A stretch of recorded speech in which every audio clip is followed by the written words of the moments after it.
So now let's move on to the next and last session on the theme of India's new era innovators arrive in Japan, uncovering the truth behind the elephant driving the global south. So I'm going to ask our panelists to please come to the stage. When they do, if you would give them a warm round of applause, we'd very much appreciate it. それではお迎えしたいと思います. So first panelist is Mr. Vaibhav Vardhan, Inc. 42 Media Co-founder and CEO. 皆様拍手お願いします.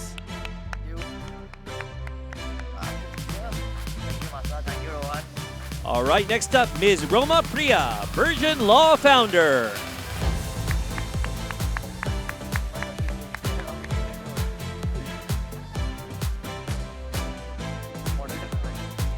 Sure, moderate. I'll come there.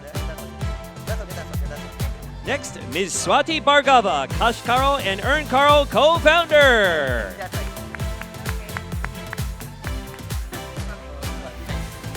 And of course, last but not least, our session is to be moderated by Mr. Hirokazu Mashita of SGgrow. He's the director. Ladies and gentlemen, a round of applause. Thank you.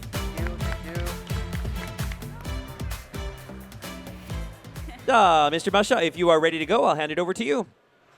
All right, thank you so much for kind introduction. Today's first day of Sushi Tech, and then we are quite honored to be here. Thank you so much for the audience. Thank you so much for coming. Before starting, can I do some quick question to your audience? Who are the investors? There are only 10 people. Okay, thank you. Who are corporate people? Okay. Who are students? Okay, that's good. All right. Actually, India is a fast-growing country, even a big country, but fast-growing. And I visited India 11 years ago, and then I was so attracted. And since then, I've seen a lot of dynamic change of India. I've been a witness of the dynamic change for the last 10 years. And today, I'd like to introduce three great leaders with the entrepreneurship mindset. And then they are one of the most contributors to India ecosystem. Vaibhav, he's a CEO of the Inc. 42, which is the biggest internet media company.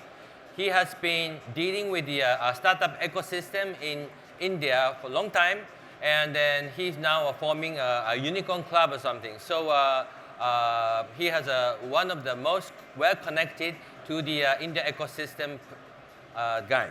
Okay. Then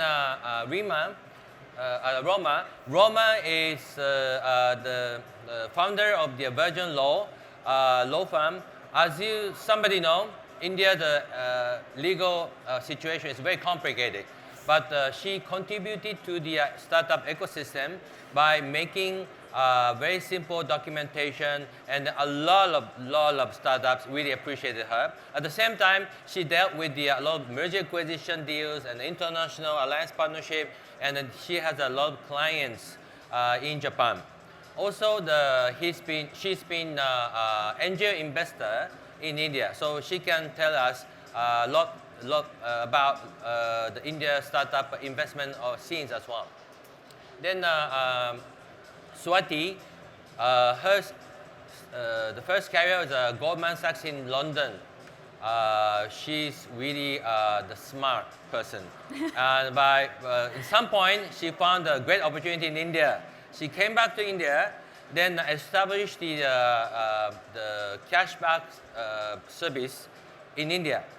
Then now she's the biggest cashback site in India already, and she's also a Sunicorn. Are you familiar with the definition of Sunicorn? The decacorn is a market cap is beyond 1 billion, right? Sunicorn is big company, but a little bit below the $1 billion market cap. So $1 billion is roughly Japanese yen 1,500 oku yen. So you cannot see too many Bitcoin, the unicorn and the Sunicorn in this country, right? But India, many. So she already established a great business already. So these three people are really good leaders, and I think please enjoy today's session. Please learn a lot about India. Okay, so ask Vaibhav, as a first speaker, about your self-intro. Maybe brief intro first, then come back to you, okay? Sure. Thank you so much. Thank you. Thank you, Brief Mashita-san. intro. Thank you for inviting me and all three of us here. Hi, I'm Vaibhav. I run a company called Inc. 42. We are largest tech media company in India. We work in events, we have content, we have communities, we have data, we have reports. So everything in India, we have seen the journey in 10 years. We have seen many startups grow into unicorns, and what Mashita-san mentioned. So thank you, Mashita-san, for that. Thank you so much. Roma, please give some short introduction. Hello everyone, very happy to be here and be part of the India panel. I'm Roma Priya, founder of Bhargava Law. Bhargava is a multi-service law firm in India that has worked over the last decade with hundreds of founders.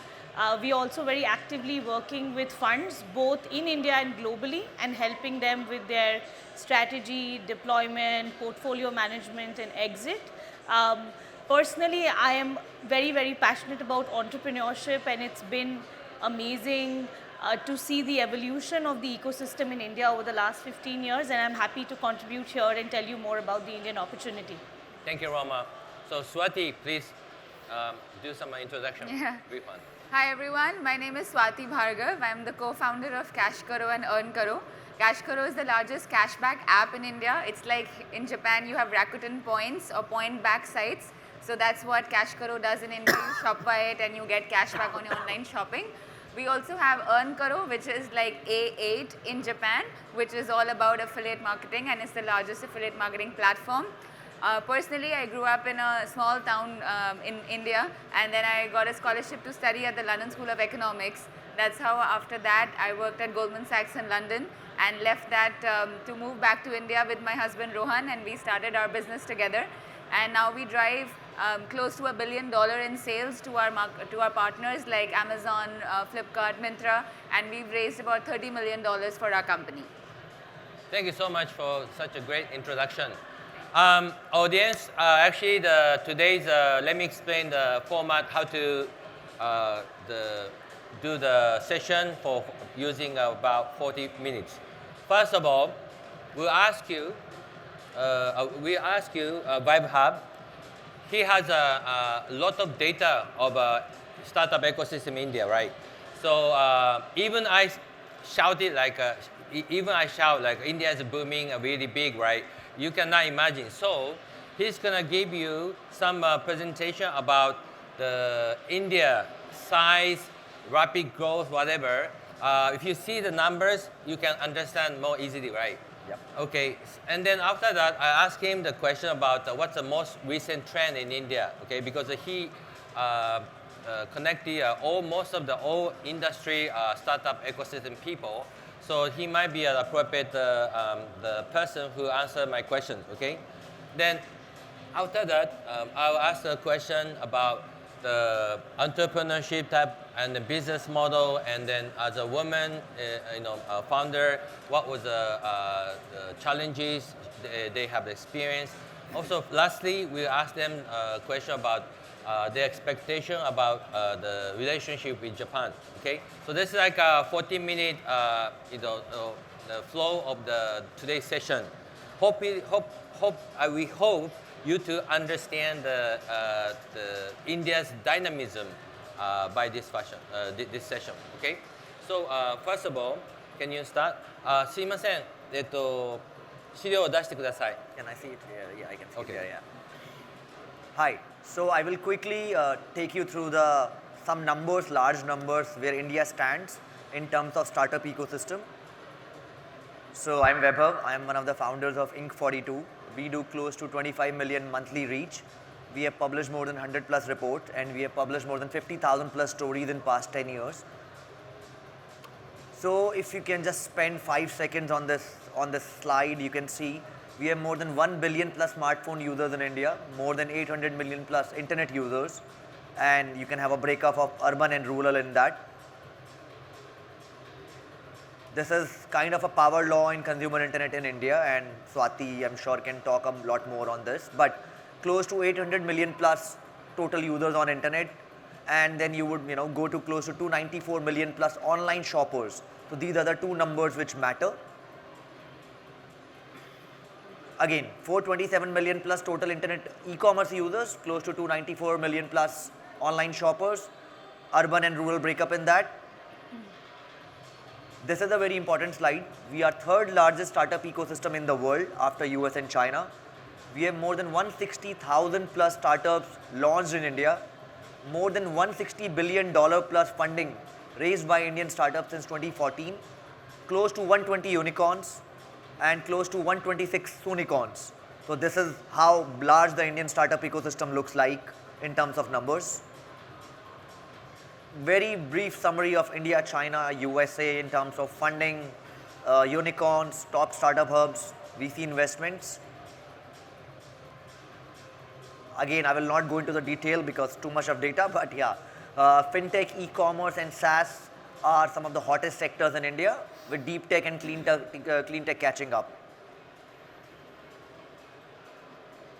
These are some of the smaller cities in India. They are not so small, they are very large, but upcoming cities in India which are the startup hubs, Hyderabad, Pune, Chennai, Ahmedabad. So people know mostly Delhi, Bombay and Bangalore, but these are new cities which are coming up, and you can see the kind of investors which are investing in these cities.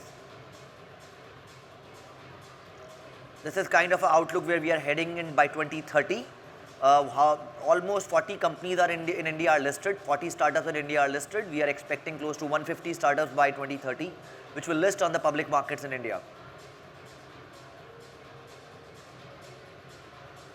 Some of the hot sectors again, AI, consumer service, clean tech, e-commerce, enterprise tech, etc., which are upcoming. And again, you can see some of the detailing in that.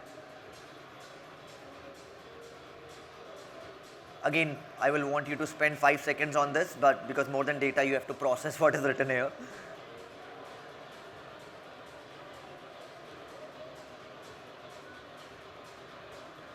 And this is very important, India-Japan relationship. Close to 43 billion plus total FDI in equity from Japan between 2000 and 2024. Close to 3.1 billion in FY24, which is in past 1 year. Close to 190 plus Japanese investors have backed Indian startups, Mashita-san being one of the early ones.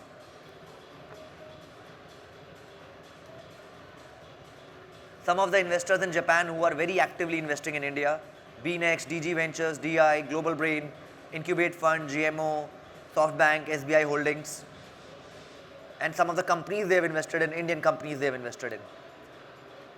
So Mashita-san, I want to keep it brief and small, and yes, happy to answer. Thank you so much. Thank you. Okay, so there's a bunch of the numbers. Some numbers are quite important, but maybe the slide was a little bit small, and also Vaibhav couldn't explain everything details. So maybe please remember this. In order to understand the characteristic of most dynamic situation in India, right? Number one, population, great, right? And also mobile internet people, right? 1 billion plus. Yes. Smartphone users. Can you say once again? 1 billion plus smartphone users. 1 billion. Okay. Then 800 million plus e-commerce users. 800 million e-commerce. Yeah. And close to 250 million online shoppers. 250 million online shop. Wow. Then what's the growth rate? So one of the ways to look at it, like we were talking, close to 5 million orders per day on quick commerce. Quick commerce. Yes. 5 million in a day order. Somebody might know quick commerce, but Yes. other people don't know, right? So, Yes. So what's a quick commerce? Yes. So quick commerce is getting anything delivered under 10 minutes. It's a very unique model to India and India only. A lot of people have tried it in US. It did not work, but India it works beautifully. So Amazon, Flipkart, these quick commerce companies are giving tough competition to Amazons of the world. Yes. Getting it delivered in less than 10 minutes, from grocery to mobile to a watch, anything and everything now in less than 10 minutes, and 5 million orders per day. Can you believe that? Within 10 minutes, you can get whatever you want in India. In this country, 10 minutes, you order something, within 10 minutes, impossible to get anything right. But India, possible. Other country, impossible, okay? So this is quick commerce. This is a situation for last 1 or 2 years, right? Yeah, 2 years. Even Amazon, Flipkart, the big e-commerce giant, losing a trend, the momentum because quick commerce. So this type of the new things happening in India. So anything else in More India? than 126 unicorns. 126 unicorns already in India. So within 3 years, how many unicorns do you expect? Close to 250. 250, 3 years unicorn? Wow. In Japan, what do you think? Okay, how about 5 years? More? I think somewhere around 350 or 400 Oh. because the pace is growing very fast. 350. Wow. So can you believe that 350 unicorns in 5 years in India, his expectation? What do you think, Roma? He's telling just imagination only, or what's your realistic comments about his comment? No, Vaibhav's data is correct. In fact, Hiro, I'll tell you from personal experience, 10, 15 years back when we used to write IPO clauses in SHAs, nobody would even look at that clause, right? Because it seems so far out on the whole scene that, you're going to exit through an IPO. Today, a lot of our clients are speaking about IPO as an actuality for which they need to start planning 2-3 years in advance, right? In huge numbers, right? So any company that has hit Series B, Series C is actively thinking about what do I need to do if I need to list, right? And moving backwards, right? Because we've seen some great successes, right? Zomato being one example, which is a company like Menu in Japan, right? So I think it's a very interesting time for India because this kind of opportunity didn't exist in India, and suddenly I think that's visible globally. So wherever I have gone in the last, I would say, year, 2 years, right? Whether it's UAE, it's meeting investors in different regions and parts of the world, I think everybody is looking at the India opportunity today with a lens Right. that they didn't before. Right. Yeah. Actually, from my experience also, 5 years ago, I talked with the Indian government people. They try to be a little bit more conservative for equity market. But now, for last 4 or 5 years, big giant like a Paytm, other guys went IPO. So IT giants were born, right? Then since then, more tech company IPO we see. So Right. this might be the good, most recent trend to make ecosystem much bigger, right? Do you have some comments? I was saying that we have to also think about why this is happening in India. It's because right now 60% of the new shoppers that are coming online are coming from tier 2 and tier 3 cities. So India is so vast, we all know, but now that the tier 2, tier 3 cities have started participating in e-commerce, a lot of growth is coming, and that's why everyone is more bullish about it. Oh, okay. So from my experience, the last 11 years, I've seen India is well-planned country, even a big country, but the plan. For example, the Prime Minister Modi said, India, Yeah. or like made in India, this Yeah. concept, right? So step by step, those plan, initial plan 10 years ago is kind of established, right? So one of the fascinating country I've ever seen. So, but what do you think about your assessment of the e-India policy and the Made in India policy? What do you think? Is so far good? Okay? No, I think this government especially, I would say, has paid a lot of attention and understood the value that startups can really build. And I think that's coming across as, a big positive sign for Right. not just the startups but also investors Right. who are looking to invest in the nation. So there is a lot of priority being given to what policies do we need to bring in place to promote startups in different sectors, to promote startups not just in tier 1 cities but also in tier 2 tier cities. Right. They understand that it will impact the economy in totality, right? Not just the innovation part, but startups employ hundreds and thousands of people, right? So also I think it's all headed, and I think this entire thing now culminating into something that where a company will get Yeah. listed, get retail investors, have trust. So it's actually I think it's a strategy that 10-15 years back even Right. India couldn't have even thought that they can reach here. Actually, 10 years ago, when the e-India, right, 10 years ago, you are a legal professional, right? Yeah. in India really work now. Because 10 years Everything ago, is- when I do yeah. the investment in India, Yeah. direct investment, Yeah. I signed 1,000 pages. Yeah. It's But all now, done. It's all done. all done. We don't do Much anything. better, much so better. we do a 200 deals a year for the last maybe Yes. 7-8 years. And I can tell you that we don't use paper at all. We only use tools like DocuSign, Legality, online tools to make signatures simple. The entire process has completely changed. It's so easy to invest in India. Most sectors are open, so you don't even need approval right. to invest in these sectors. There's DTA, with many countries, including Japan, so you don't get taxed in Yeah, two countries right, if right. you make an income, right? So they're looking at aspects of how do we make India an Right. interesting investment destination. Okay. By the way, speaking of made in India story, Vaibhav, to a question. In India, government is supporting the makers of production side, especially the deep tech and the real tech. Japan also supporting a deep tech, but India, the power and then from government, support from government huge.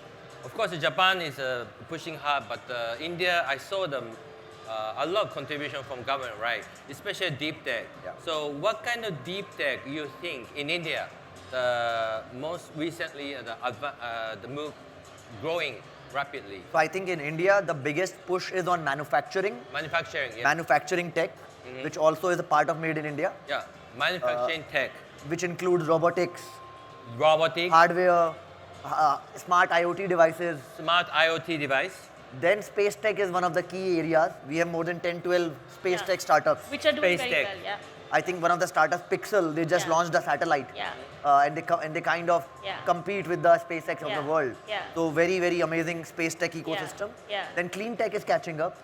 clean tech, Yeah, a lot of EV, electric vehicles, EV, electric vehicle. right? And of course, then you will see AI and finance, fintech, cutting across all of them. AI and then fintech. Yeah. But let me ask you this particular question about AI, okay? My understanding, okay, US far advanced, China really growing rapid. Then look like the India's AI little bit behind. So Yes. what do you think about current situation and the future goal of India AI? I think in next 2 years, let's say we have a company called Sarvam AI, Ah, which just got a very large contract from government uh-huh, to build the LLM model of India. uh-huh. So when government starts giving out contracts to startups, it means something has changed for good. So now government is very, very proactive. Ministry of Electronics is very, very proactive to push AI LLM models. So I think in next 2 years, you will see a lot of AI innovation coming from India, not only on LLM level, but application layer. There's a company in India called InVideo, which is revenue is $70 million, 70 million, 70. 70. It's a already. Sequoia funded company. Wow, AI. AI. It's an application, right? They convert text to video. Fastest growing revenue in past 5 years in India, Oh, right? So a lot of That's great. applications you will see.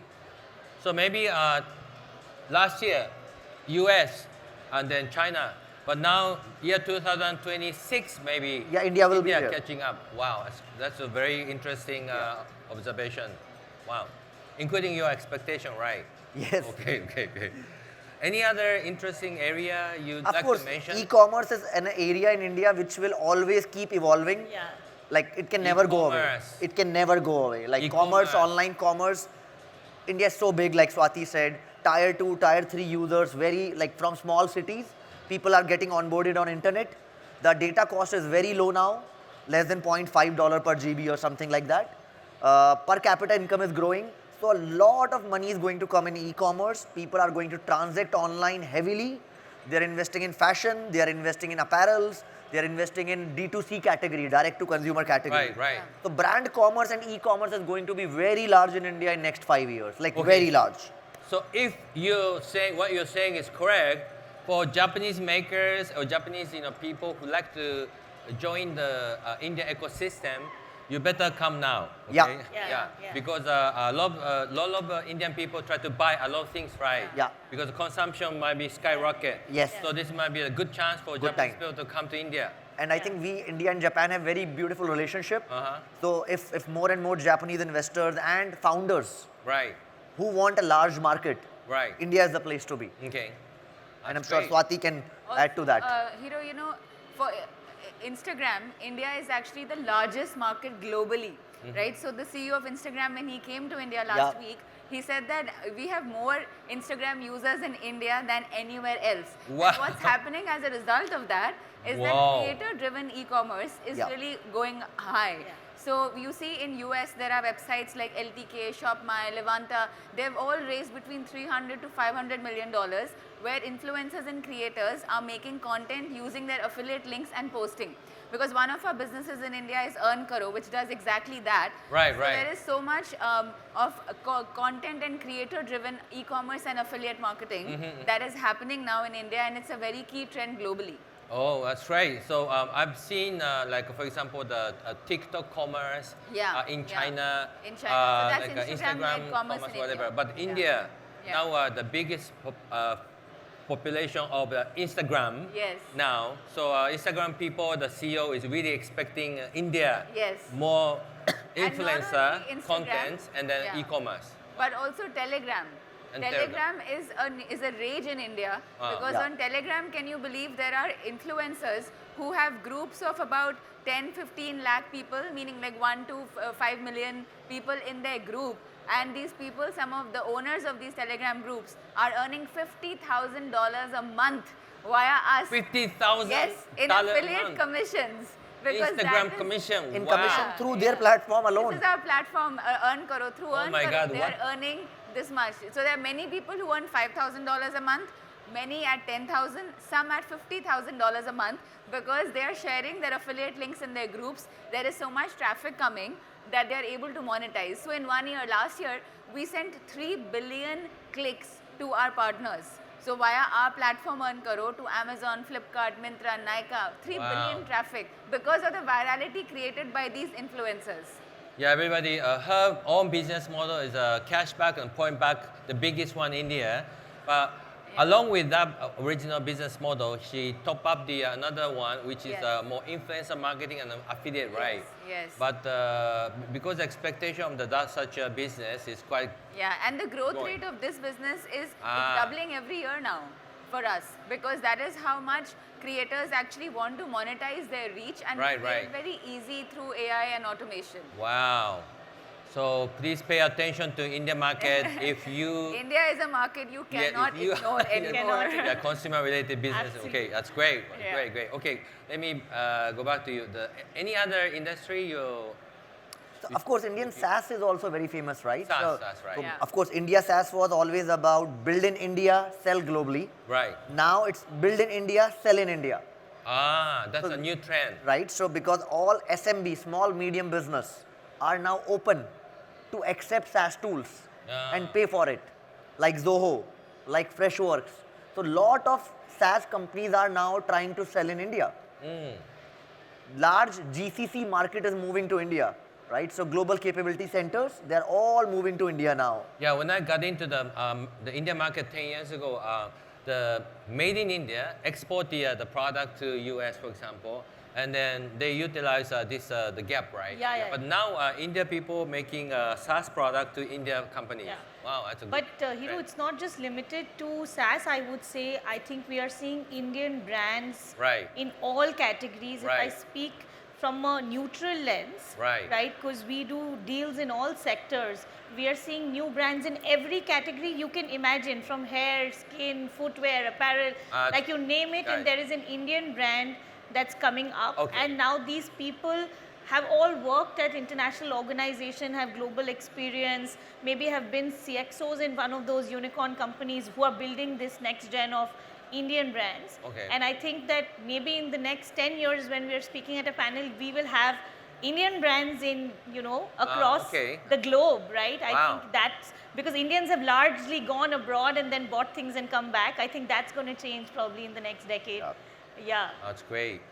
By the way, what do you think about the crypto? Because recently the Indian government announced that they are quite little bit supportive to crypto, right? Right. Metaverse, crypto, whatever. What do you think about the future in India? I think Indian government was always supportive about the technology. Technology, yes. Yes, not the use of technology in a wrong way they were not supportive of, right? I So see. technology they always supported. So blockchain as a technology or now combined with AI, what more it can do. India was always supportive. And I think lot of builders are building from India using blockchain as a technology, including gaming, applied in finance, fintech, applied everywhere across the globe, across the sectors. And I think in next 2 years, you will also see a lot of crypto or blockchain related companies growing. Got We it. already have 2 unicorns Got it. in crypto, Coin DCX and Coin Switch, I think. Yeah. Wow, it's great. Yeah. How about the contents? For example, 10 years ago, I didn't see a lot of anime fans in India. Only some people know oh, I love anime, but only a few people. Now but it's very nowadays, popular. Yeah. when I talk with the younger generation people, Yeah. all the time, everybody knows Naruto, everybody knows One Yeah. Piece. I was so amazed that when I checked the data of the TechCrunch and then the Crunchyroll and then the Netflix, the Crunchyroll, the biggest paid user number is in India. Yeah. Amazing. I thought like everybody in India tried to use a free, watching the Yeah. anime, whatever, but people paid. Yeah. What do you think about the content industry in India I think nowadays? overall including Indian- relationship with Japan anime or Japan contents IP. So in general, overall Indian content is, very, very large, the industry, the Netflix, the Hotstar, the Geo, right? Reliance Geo. Island Geo, yeah. Right? So they are bringing the data cost very low. So overall content is growing. We have a lot of local content players like Stage who are producing local language content. Yeah. And anime, I think there's a huge growing fan base. You can also see some comics like Amar Chitrakatha or something, they are bringing it digital. Yes. Yeah. Right? So a lot of local anime but with a touch of Indian culture. Indian culture, yes. Right? So it's growing. It's growing popularity. Very, very big now. Any other industry you'd like to mention? I think we have covered all Okay, industries. got it. Okay, let me move to the Roma. And then later on the same question to Swati. Okay. Sure. Maybe I don't want to say man or woman things, right? Because for me, everybody's equal, right? Partnership equal, right? Yeah. I don't care about sex or age, whatever. But in startup ecosystem, I easily imagine you had challenges and difficulties to make your business grow. What are the challenges you'd like to mention? And is there any the advice to audience? Some a woman, maybe potential entrepreneur there. Right. What would be the advice to them? So Yeah. so Roma first, can you Yeah, tell them? sure. So, Hiro, of course, it's true. It's an undeniable fact. It's not just India, I would say even Asia, right? I think the numbers are skewed. And I think that, earlier in my career, I think I would be the only girl in lots of boardrooms, meetings. Like, now I don't even notice. Like, I've become so immune to it that it doesn't even strike me, this entire piece. But what I would say is that, Hiro, if you really, like for me personally, I would say that I come from a family where women had a will and a voice and had a lot of self-belief, and nobody even blinked an eye when I said I want to start a business. So I'm coming from a different kind of India, right? I was very secure as a person when I started this. But I would still say that it has taken a while to find respect and to find goodwill. Right. And it has come with a lot of hard work. And my, my 2 cents would be that, personally, I think that, if you really focus, if you leave gender, and if you really focus on getting really good at what you do, gender fades in the background in the conversation, especially in my sector, right? Merit wins, right? Because you're looking for a person who will get you the outcome, right? And in fact, we've had so many, 90% of my clients are male, right? They still hire us. And they've been brand ambassadors for us. There are hundreds of founders who are men who have gone out and, gotten us more clients. So I think somewhere women also need to break this within themselves and look at it as, let me focus on just, getting really, really good where gender doesn't describe. But there are some prejudices that we can't help, and only time will change that, because it has to be conditioning, upbringing, lot of things have to change for you to have those numbers change, right? Right. Yeah. Swati, what do you think? I think there is, there are some stereotypes and bias which exists in the society. It will manifest itself in small ways. Like, let's say if Rohan and I go for a meeting, somebody will say, oh, so what are your numbers like? And they will automatically look at the guy thinking, oh, numbers, the guy must know, right? Or if they be like, what is your team size? They'll probably look at me. But I think, like Roma, I have never let that bother me. I don't register it.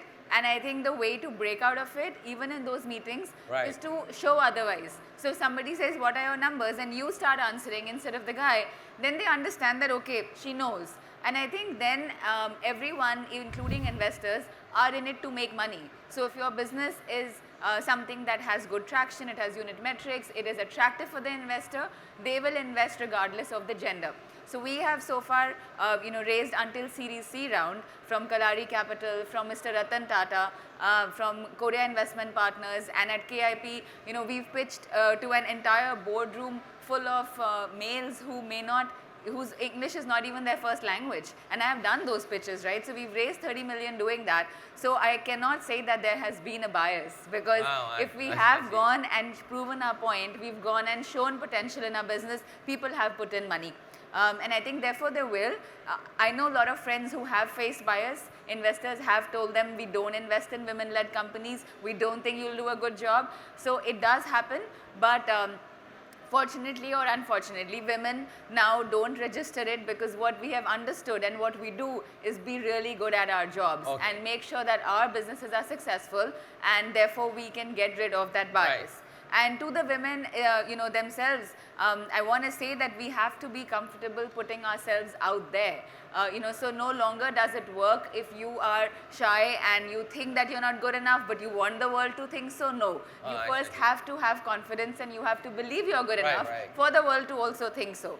So therefore, we have to take our seat at the table and not always hang out, at the back of the meeting room. So you have a voice and you need to use it. Got it. Okay, so additionally, I'd like to have some question to you, but give me the quick answer, okay? In India, the unicorn, when I saw unicorn, I don't see, unfortunately, I don't see a lot of women leader. Yeah. Okay. Yeah. Quite less.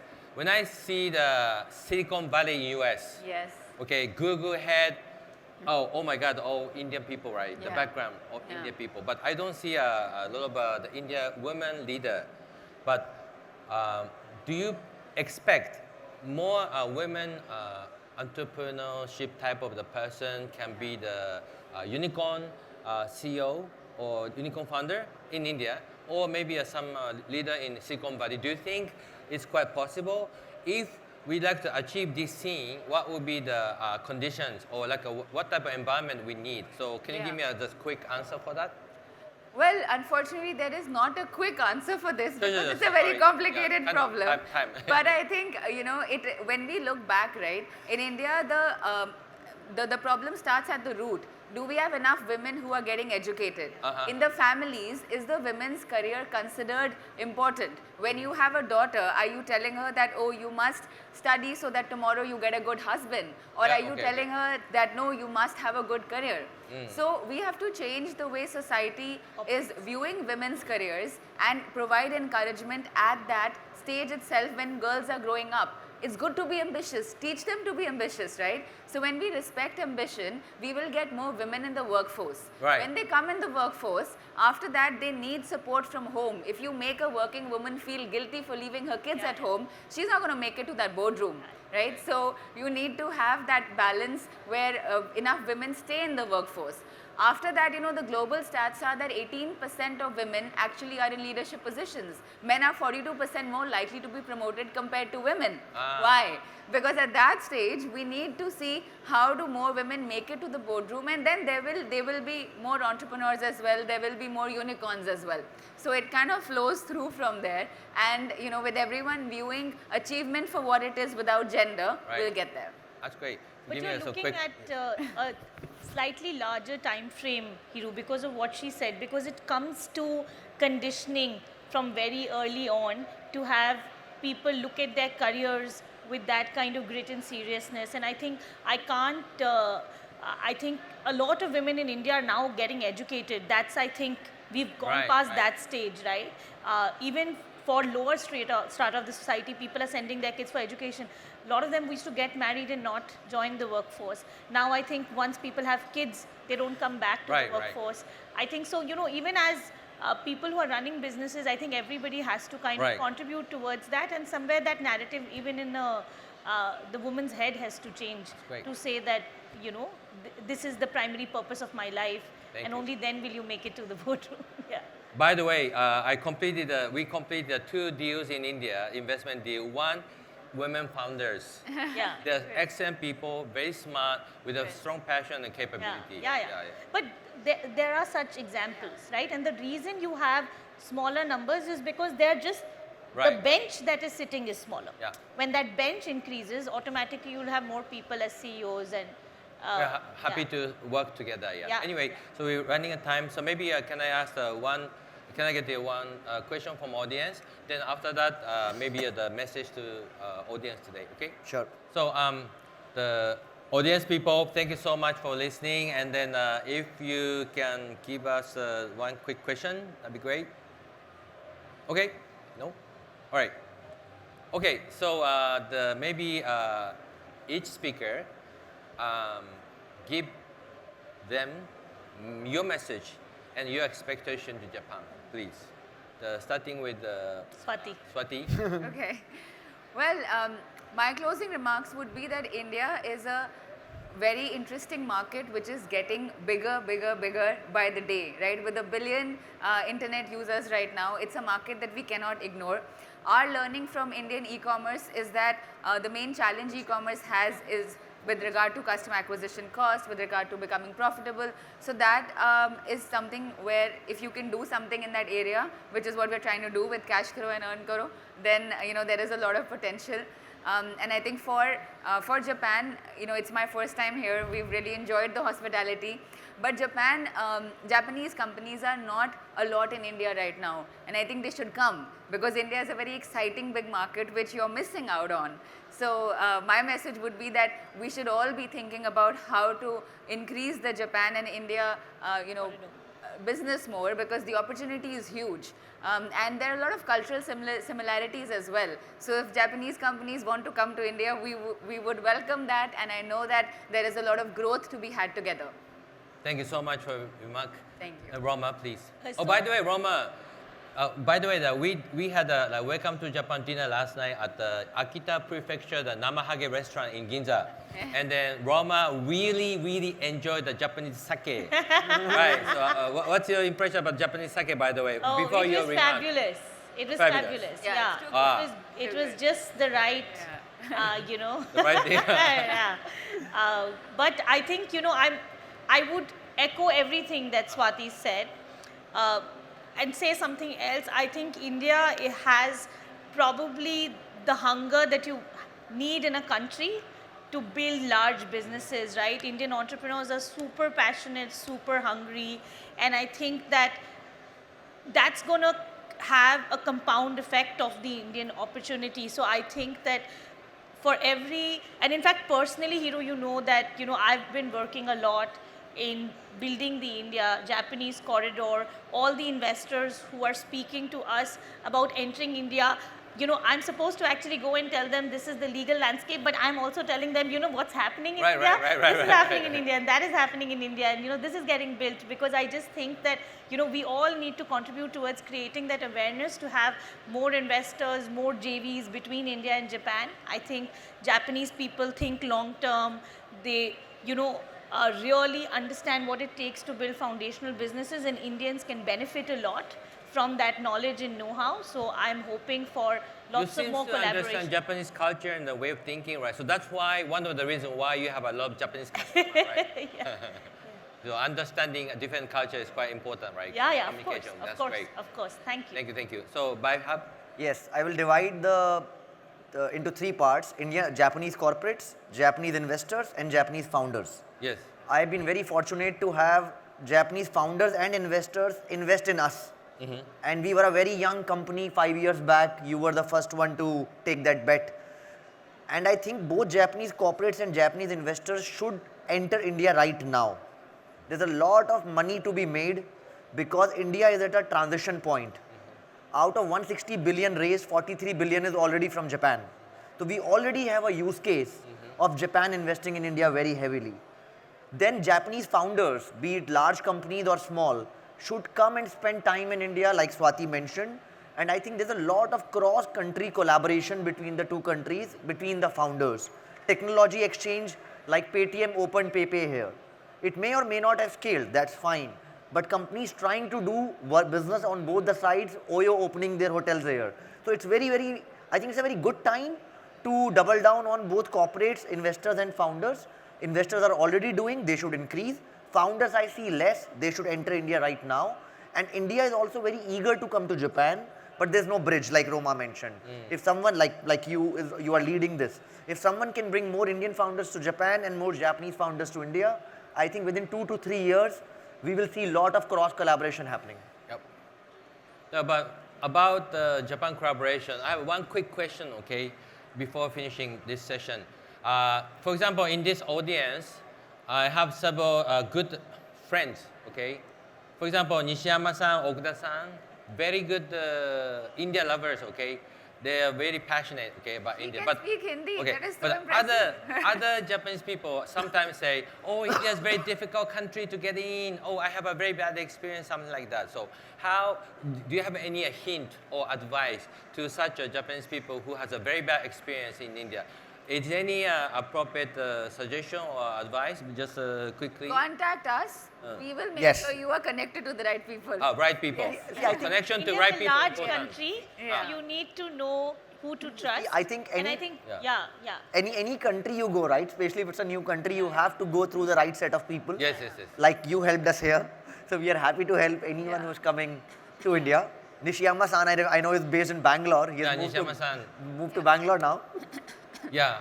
He's working for one of the organizers, Deloitte Thomas. Yes. Then But he was so attracted by India, and then By now the he's way, making his one business of the in things India. that I'm telling Japanese Yes. investors that I meet is that if you're interested, tell me the sectors you want to invest in India, and I will connect you to VCs who have good pedigree in those sectors.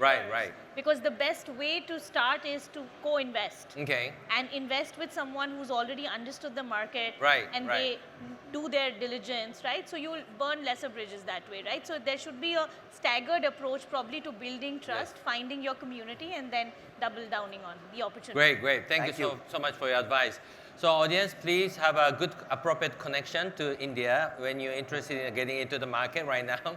But anyway, India has a huge opportunity, right? Yes. So please analyze India and then try to get more opportunities, right? Yes. So time up. Yes. Time's up. Thank so you, thank thank you. you so much, audience, and then thank you so much, the speakers.